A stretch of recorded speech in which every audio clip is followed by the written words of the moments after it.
Hi everybody, welcome to this presentation. My name is Philipp Salzmann. I'm a PhD student at the Distributed and Parallel Systems group at the University of Innsbruck in Austria, and I mainly work on the Celerity project, which is a joint project with the University of Salerno in Italy, where we try to build an abstraction layer on top of MPI and SYCL. And so in doing so, we think a lot about how SYCL can be brought to distributed clusters and how well the SYCL APIs translate to distributed memory execution. And so in this talk, I would like to take a step back and review the SYCL API from the perspective of distributed memory execution and share some of our findings. Of course, I'd be remiss to omit the mandatory slide of pictures with supercomputers. What we see is that SYCL is getting traction in HPC. There's several upcoming pre-exascale and exascale machines that look to support SYCL, among them Aurora and Frontier and Argonne and Oak Ridge National Laboratories in the US and Lumi in Finland. And we also see well-known HPC applications such as GROMACS that are now starting to add SYCL support to their applications.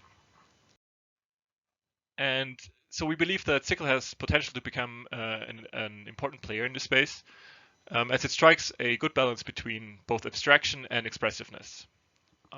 It's on the one side high level enough to alleviate the programmer of many of the common burdens, for example, device discovery, synchronization between kernels, data movement, and so on. But it also allows you to take low-level control where it is needed. That's, for example, inside of kernels, where you have the full plethora of kernel APIs that you come to expect nowadays, but also on the host side, where you have optionally APIs for explicit data movement, dependency management, and so on if you choose to do these manually.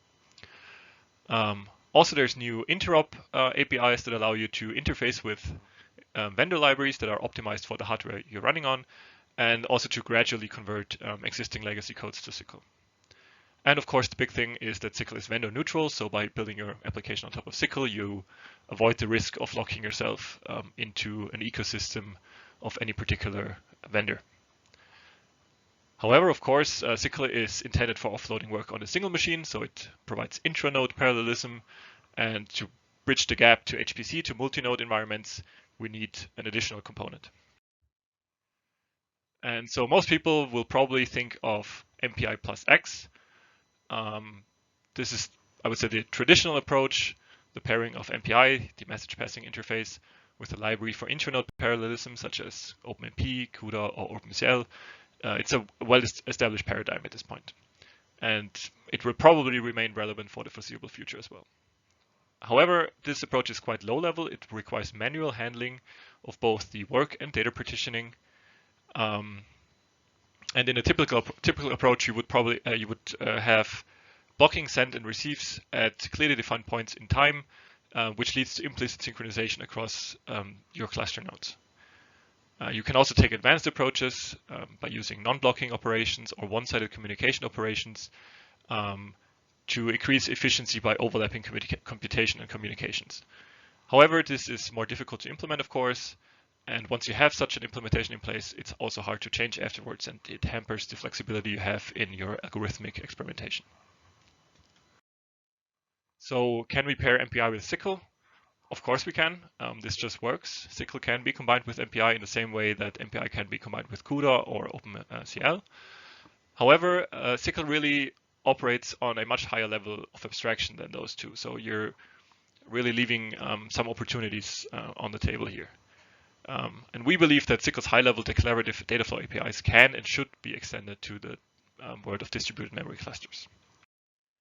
This is where the Celerity programming model comes in.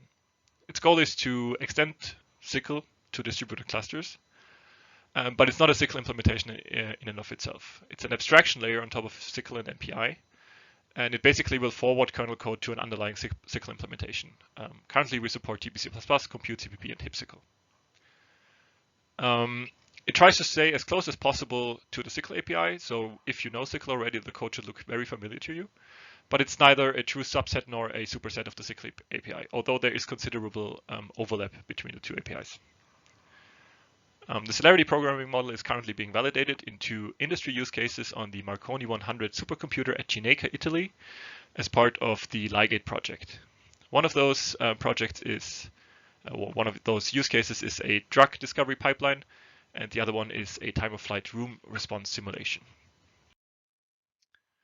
So what I want to do now is I want to go over some of the core concepts in SYCL and look at them from an MPI plus SYCL perspective, and also discuss how well they translate to distributed memory in Celerity. So the first concept I'd like to discuss is the SYCL queue. And it may come as a surprise to some that the SYCL queue is not actually a queue. Or rather, it's not unless you pass the in-order property.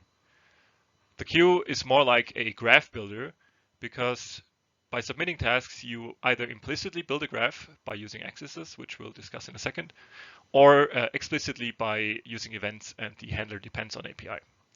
And this task graph then enables a certain degree of scheduling freedom for the SYCL runtime. So it may choose to execute some tasks before others, depending on data availability, for example. Also, a single queue, SYCL queue is always associated with a single device, but of course you can have multiple queues in a program. So when pairing MPI with SYCL, a thing that you need to consider is that on a typical cluster node nowadays, you have multiple devices, for example, 4 GPUs, 6 or 8, and you then need to manually manage the device selection on a single cluster node. There's basically two approaches you can take here. You could either use a single device per rank and multiple ranks per node, where rank is MPI terminology referring to a process. Or you could have multiple devices per rank and a single rank per node, or anything in between those two, really. The latter approach is potentially faster because it allows you to do direct device-to-device communication without going through MPI first. However, it obviously adds another layer of complexity because now you need to consider both nodes as well as devices in your work and data distribution. And we also believe that for at least basic MPI plus SYCL applications, it's really hard to really leverage the out-of-order semantics that are offered by the SYCL queue, mostly due to the implicit synchronization that you have on communication. In Celerity, we also have a queue, but it's only one, and it's called the distributed queue. Also, it's not a queue. It automatically manages the device to rank assignments for you, and otherwise works mostly the same way as in SYCL. It also builds an implicit task graph, however, with much finer granularity than SYCL does, which then allows us to do task splitting across cluster nodes, which we'll discuss in a bit. In general, Celerity follows the SPMD model, that's single program, multiple data, which means that all ranks must submit the same set of tasks, or command groups in SYCL terminology, to the queue. The next concept I'd like to discuss is the SYCL buffer. The SYCL buffer is really interesting because it operates at a very high level of abstraction. First of all, it allows you to encapsulate multidimensional data. And it does not correspond to any single allocation. It's not allocated anywhere on a particular device or on the host, but instead can be transparently migrated between the host and one or more devices as needed. It's also safe. It's reference counted, so you don't risk freeing it too early. And the destructor of the buffer will actually block until all operations on that buffer that have been queued before that have completed. When going to MPI, when you do manual work partitioning, you also need to do manual data partitioning, and you have some options there. For example, you could have a buffer on each rank that contains partial data. I would say this is the standard MPI approach. Of course, you need to do manual bookkeeping then. You need to know which parts of your problem domain exist where at what point in time. So it would be much nicer if you instead could use a single global buffer essentially that contains data for all ranks. This would then allow you to do global indexing with offsites inside of kernels. But if not all the data is needed everywhere, it's wasteful at best and infeasible at worst if the data becomes too large. And so you will probably say that the second option is a terrible idea in most situations, and you'd be right. But in Celerity, you can do essentially just that. Because in Celerity, buffers are fully virtualized. This means that all ranks can use the same buffer, and only the parts that are actually required on a particular rank are being allocated. However, a consequence of this is that we need to somehow know which parts of a virtualized buffer are required where. The third concept I'd like to discuss is the SYCL accessor. This is really at the heart of SYCL's declarative data access model. A SYCL accessor communicates ahead of time how a buffer will be accessed, which means for writing, for reading, or both. Accessors are available both on the device and the host, and they even allow fine-grained control through so-called ranged accessors, where you can say, I want to access this particular part of a buffer, which presents an optimization opportunity for the SYCL runtime, where it might only copy parts of the buffer between devices, for example. However, this does not affect the graph that's being produced. So if two accessors access disjoint regions of the same buffer, they will still be in a dependency relationship in SYCL.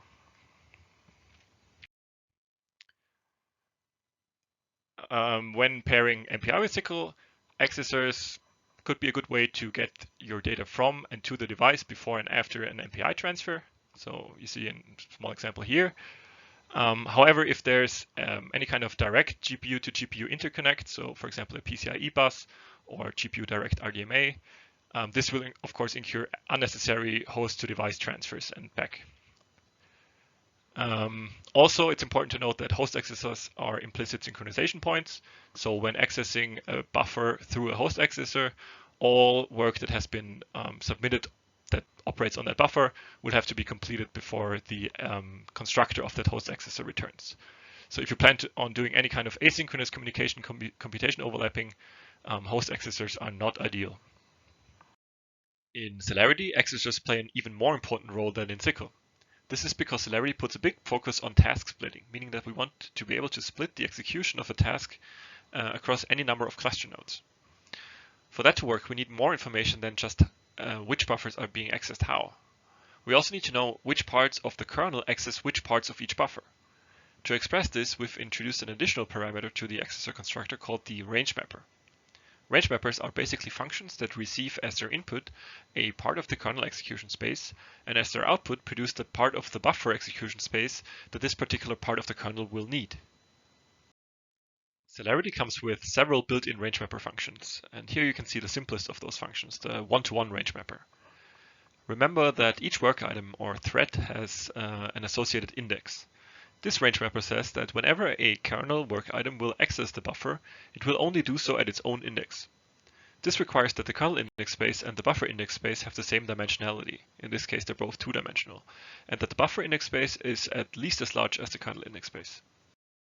There's also other built-in range mappers. For example, the neighborhood range mapper allows you to specify that you need to access several items surrounding the current work item ID. For example, in blue, we see a one item neighborhood in all directions, and in red we see a two item neighborhood in the vertical on the vertical axis. There's also the slice range mapper, which says that for a given part of the kernel index space, I also want to access all other items along a given dimension. This can, for example, be useful in matrix multiplications. If you find that your access pattern is not covered by any of the built-in range mappers, you can also always write your own mapper function. While Celerity is currently a pure library implementation, we may explore inferring at least some of these access patterns through a compiler plugin in the future. And with the knowledge gained through the range mappers, Celerity is then able to build a much more fine-grained task graph, where tasks can be split across multiple nodes. Since apart from those range mappers, the accessor API is exactly the same as in SYCL, we can, in many cases, reuse kernel code, existing kernel code from SYCL directly in Celerity. The only thing that's a bit tricky is pointer-based access, because due to the virtualized buffers, the actual backing allocations have different strides from what the user might expect. So those were the big three features that I want to discuss, but there's some additional smaller features that I quickly want to go over. The first of which is Unified Shared Memory, or USM. This is basically an API for low-level memory management. It allows you to, for example, allocate memory explicitly on a particular device, and also allows you to allocate managed pointers that are automatically migrated between the host and device. So in SYCL, this allows you to gain a lot of low-level control over where your memory resides. And it also allows you to interface with existing pointer-based APIs and legacy codes. However, what you lose is the implicit construction of the task graph. And so using USM requires you to manually synchronize between your counts. When pairing with MPI, it's sometimes a good thing to have fully manual control over data movement. Sometimes you want that. And it also allows you to leverage GPU-aware MPI implementations. For example, if your SYCL implementation is built on top of CUDA, there's many MPI implementations out there that are CUDA-aware, which can then do direct GPU-to-GPU transfers instead of going through the host first. For Celerity, unfortunately, it's really impossible to support USM since we are a pure library implementation, and we would need both a compiler and hardware support to implement this. So as Celerity developers, we are somewhat torn on USM, as on the one hand, we lose this declarative data flow. However, it turns out it's actually a great tool to implement Celerity itself because it gives you a lot of low-level control and precise expression of over what you want to do. So USM definitely has its place in certain applications. Another newer great feature is the SYCL host task, which allows you to insert host code into the asynchronous execution flow of a SYCL program. Host tasks additionally offer interoperability features to access the native objects that back, for example, buffers and queues. So you can, for a buffer, for example, you can get the native CUDA or level 0 or OpenCL memory object that's backing that buffer at that point in time, which is great for interoperability with vendor APIs, for example. However, host tasks are a bit dangerous because they are being executed asynchronously in a different thread, so you need to be careful when interacting with objects from the main thread. When pairing with MPI, host tasks are a great way to enable asynchronous communication and latency hiding in combination with non-blocking routines. And interop, again, presents a way of leveraging GPU-aware MPI, this time also with buffers and not just with USM. As Celerity really doubles down on the whole declarative data flow concept, we think host tasks are great. However, as we found, often in HPC applications, you want to execute host code on more than one rank simultaneously. And so we introduced an API extension for collective host tasks, which allow you to, for example, perform bulk I/O and other collective MPI operations. Another new feature is the SYCL reduction, which is, again, a declarative API similar to Accessors, which is great from a Celerity perspective. Unfortunately, right now, they only support zero-dimensional reductions in the case of when using buffers, or one-dimensional reductions when using the SYCL span, which is a USM interface. When pairing with MPI, you may have to do a final MPI reduction to obtain the final result. However, in Celerity, we have full support for reductions, and we automatically take care of the internode reduction step for you. So to summarize, we can say that SYCL can definitely be paired with MPI, just like CUDA and OpenCL can. And you really have many different options with varying degrees of flexibility and complexity as to how exactly you want to do this pairing. What we've also seen is that SYCL already has a lot of information and actually has enough information required to execute tasks across multiple devices and even multiple nodes in a distributed cluster. So it has information which buffers are being accessed, when they are accessed, and how they are being accessed. And it only requires one additional piece of information, which is where buffers are being accessed, to also enable kernels enable task splitting, which is what Celerity is doing. So now I want to take a quick look at a small SYCL program that is a bit strangely formatted, and I want to see what the changes are that we need to make to turn this into a Celerity program. And this is all we really had to change. The only thing we really did was to replace the SYCL namespace with the Celerity namespace in a couple of locations, and we also introduced a couple of range mappers to the Accessor constructors. Since this is a Jacobi stencil, we need to read 4 neighboring elements along the main axes. And so what we specify for our input accessor is a neighborhood range mapper, which says that we need a neighborhood of 1 item in both dimensions. And this is then also what we access in the kernel code at the bottom. For the output buffer, on the other hand, we specify a 1-to-1 range mapper, which basically says that for each work item, we only want to write the output buffer at the exact index of that work item.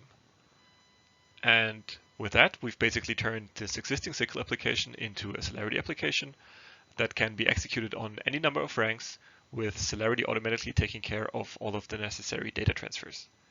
In particular, after each iteration of this stencil, we'll have to do a boundary exchange, which will be done in a completely transparent way.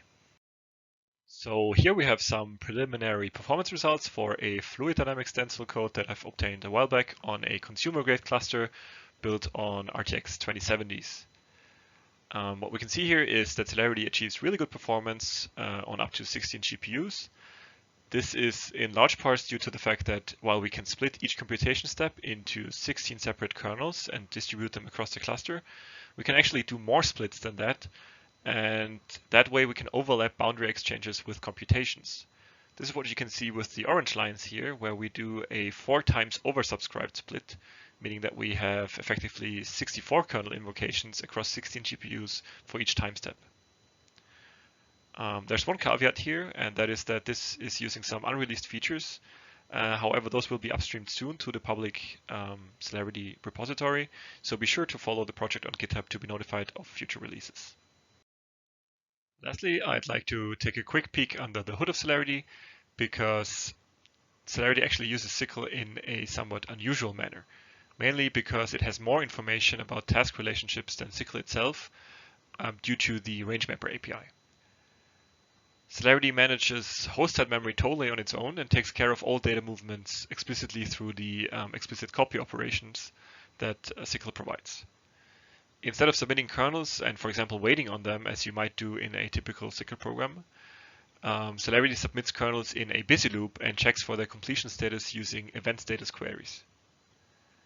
So one thing we really need is precise control over when kernels are actually being launched, which is something that is unfortunately currently missing in the SYCL API. Also, we really don't want SYCL to interfere in our scheduling simply because it thinks that it has more information on how to schedule tasks than we do. So USM would actually be a great fit here because it basically prevents SYCL from building its own implicit task graph. However, unfortunately, USM is currently lacking 2D and 3D rectangular copy operations, which is something that we do need. And so to close things out, here's just a small list of things that we hope to see in future versions of SYCL. First, as already mentioned, we would like to see an improved rectangular copy API for both buffers and a USM. We would also like to see support for multidimensional array reductions, again for buffers and USM, and maybe also support for declarative prefix sums, which is another thing that's really important, especially in HPC. We also want to have more precise control over when a kernel is launched. So for example, something like an explicit queue flush API would be great to have. And so to wrap up, I want to say that we may have overestimated the amount of content that can fit into this 25-minute presentation in our original abstract. So I had to leave a bit out, unfortunately. But if you have any more questions about any of the concepts I mentioned or any other question at all, I'll be monitoring the Slack channel. So thank you for your attention, and I'll see you around.